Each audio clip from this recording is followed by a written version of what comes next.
Kagulat World, hindi lang basketball ang kayang ipagmalaki ng Pilipinas sa mundo. Dahil sa tennis, mayroon na tayong isang tunay na reyna na gumulat sa lahat, Alexander Ayala. Mula sa simpleng pangarap ng isang batang Pinay na bitbit ang raketa, ngayon ay umaalingaw-ngaw ang kanyang pangalan sa buong mundo ng sports.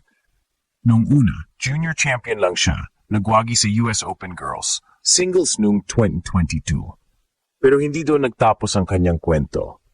Sa 2025, bumulaga siya sa buong WTA Tour na makapasok sa pinakamalalaking torneo at talunin ang mga batikang manlalaro. Ang pinakamasakit sa kalaban at pinakamatamis para sa atin, naging unang Pilipina sa Open era na nanalo ng Grand Slam main draw singles match, isang tagumpay na wala pang nakagawa mula sa ating bansa. Hindi lang ito panalo sa court, kundi panalo ng buong sambayanang Pilipino. Isang Pinay na hindi natakot makipagsabayan. Kahit kulang sa suporta, kahit galing sa bansang hindi kilala sa tennis. Alexander Ayala proved na hindi hadlang ang pinagmulan kapag may determinasyon at puso. Kaya't ngayon, lahat ay nagtatanong, ito na ba ang simula ng pagiging Grand Slam champion ng isang Filipina? Kaya na ba niyang sumunod sa yapak ng mga tennis legends at tuluyang gawing powerhouse ang Pilipinas sa larangang ito? Kagulat World, humanda kayo. Dahil ang kwento ni Alexander Ayala ay hindi lang kasaysayan, kundi simula pa lang ng mas malaking himala. Kagulat World, hindi biro ang dinaanan ni Alex Ayala bago niya naabot ang kasalukuyang tagumpay. Bata pa lang siya ay nagpakita na ng kakaibang galing, pero hindi ganoon kadali ang naging daan. Sa isang bansa kung saan halos lahat ng atensyon ay nasa basketball at boxing, kailangan niyang lumaban sa isang sport na halos walang suporta, ang tennis. Ang kanyang pamilya ang naging unang pundasyon ng kanyang pagkikrap. Suporta mula sa magulang at sakripisyo sa pag-aaral ang naging puhunan para lamang maitulak siya sa international stage. Naging turning point ang kanyang 2022 US Open Girls Singles Championship na nagsilbing panimula ng kanyang pangalan sa Global Tennis Radar. Ngunit, ang mas matindi ay ang kanyang paglipat mula junior ranks papunta sa professional tour. Dito nasubok ang kanyang tibay. Kalaban niya ang mga veteran players na sanay na sa pressure at bilis ng laro. Sa kabila nito, Alex showed no fear. Bawat rally, bawat service, bawat match, kitang-kita ang apoy na parang dala niya ang buong Pilipinas sa bawat palo ng raketa. At dumating ang isang araw na nagpayanig sa mundo, unang Pilipina sa Open era na nakapanalo ng Grand Slam singles main draw match. Hindi ito basta-basta panalo lang. Isa itong history marker, isang milestone na nagpabukas ng pinto para sa lahat ng Pinoy athletes sa tennis.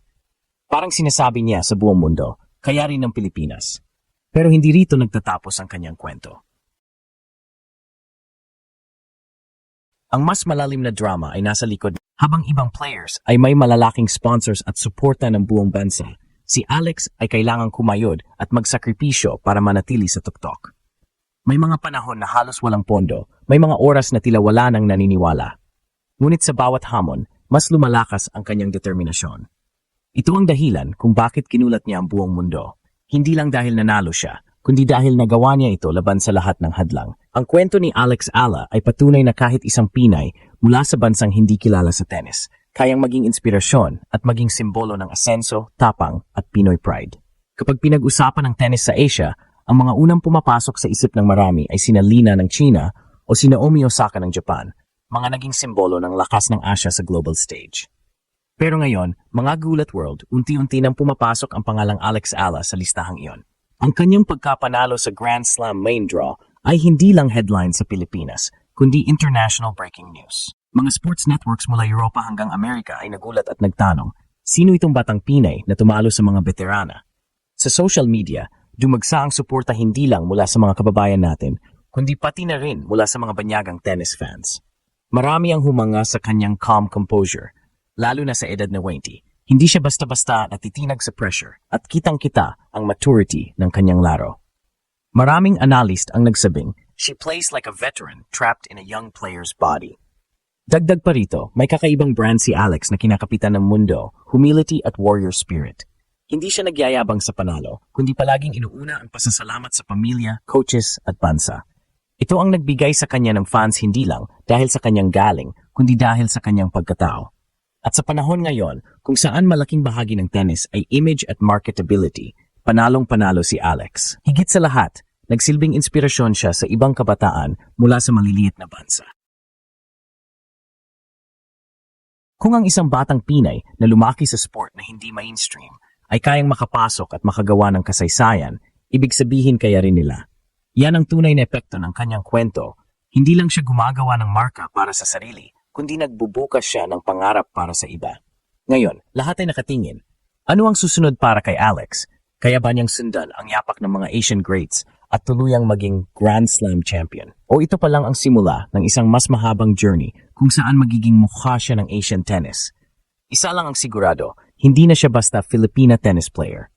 Siya na si Alex Ayala, the Filipina who shocked the world. Mga kagulat world, bawat kwento ng tagumpay ay may kaakibat na sakripisyo. Para kay Alex Ayala, ito ang pinakamabigat na bahagi ng kanyang journey.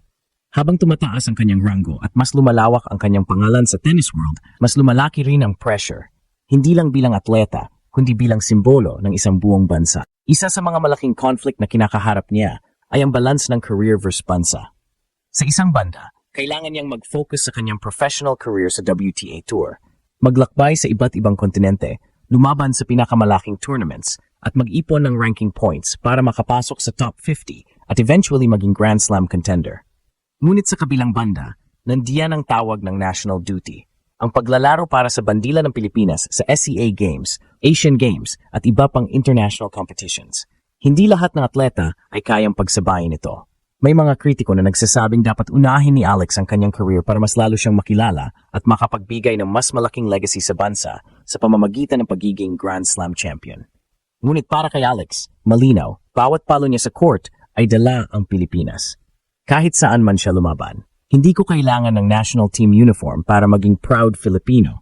Yan ang laging laman ng kanyang pananaw. Ngunit hindi rin madali ang pinagdadaanan. Sa murang edad, malayo siya sa pamilya, nakatira sa ibang bansa at bihirang makauwi.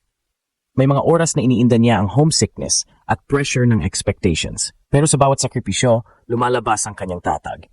Kung ibang atleta ay bumibigay, si Alex ay nagiging mas matibay, isang tunay na Pinay warrior. At ito ang dahilan kung bakit mas kumugulo ang mundo sa kanyang kwento. Hindi lang siya laban ng isang player, kundi laban ng isang buong bansa para makilala sa sport na halos walang kasaysayan sa atin. Kung magtatagumpay siya sa kanyang personal na career, panalo rin ang buong Pilipinas. Kagulat world, ito na ang malaking tanong. Hanggang saan dadalhin ng sakripisyong ito si Alexander Ayala? Kaya ba niyang tuluyang maging unang Pinay Grand Slam champion habang dala ang pangalan ng Pilipinas? O kaya ba niyang balansehin ang kanyang career at national duty ng walang pagsisisi? Isang bagay ang malinaw, ginulat na niya ang mundo. Pero ang tunay na kabanata nagsisimula pa lang.